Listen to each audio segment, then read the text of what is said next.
Hello everyone, samahan niyo po ako, magluluto tayo ng laing. Isa po sa mga paboritong ulam ng mga Bicolano. Laing, lalo na po kapag maanghang. Naku po, gustong gusto yan ng mga Bicolano.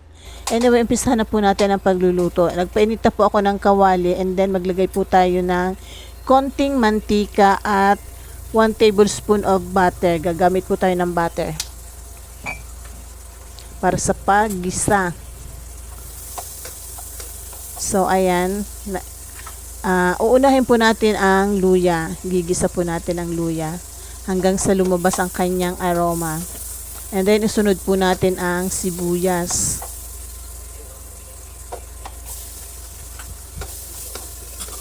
And then, isunod naman po natin ang bawang. Gisa po natin ang maigi hanggang sa mag-translucent. And then, isusunod po natin yung baboy. Dahil meron po akong natirang pork adobo, gagamitin po natin pang sahog. Ito po yung pork adobo. Gagamitin po natin pang sahog sa ating laing. Ayan. Igisa lang po natin ng maigi.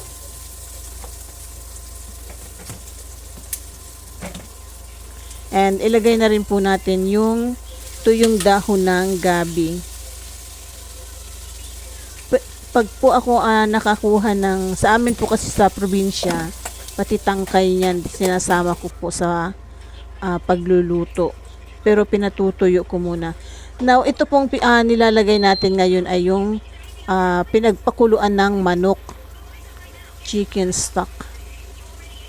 Kapag po kasi nagluluto ako ng fried chicken para sa mga apo ko, nilalaga ko muna. Pero tinitimplahan ko na po. Kompleto na po yan sa timpla. Kaya may lasa naman po yang sabaw na yan. Dagdag pampalasa din po yan sa ating laing. Instead na tubig, yan na po ang gagamitin natin. And then pagkatapos po niyan, tatakpan natin. Hayaan natin kumulo hanggang sa maluto po yung gabi. Dahon ng gabi.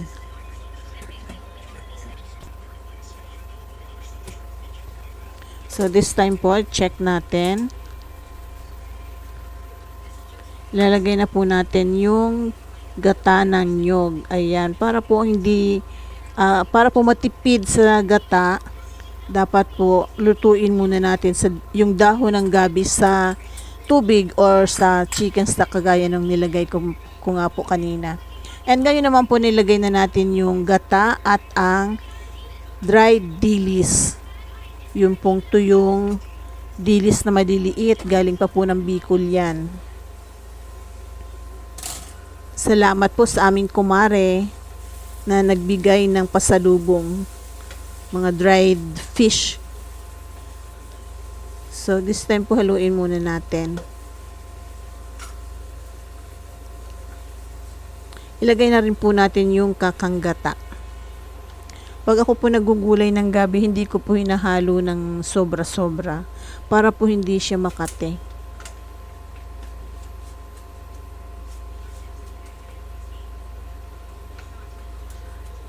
Ayan.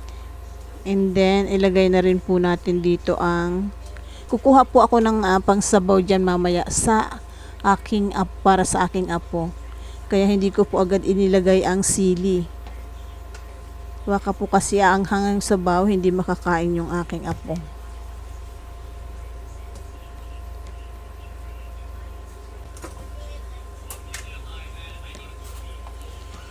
Titimplahan din po natin ng asin. Salt to taste.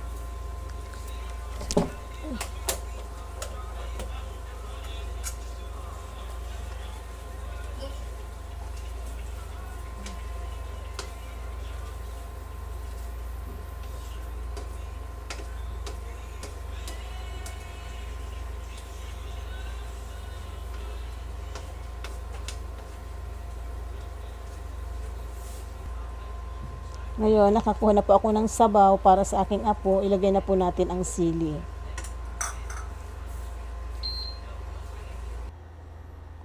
So, ito na po yung ating laing. Sana po nagustuhan niyo ang video na to, at kung nagustuhan niyo po, huwag kalimutang mag-like, share, comment, and subscribe. See you again on my next video. Bye! God bless everyone!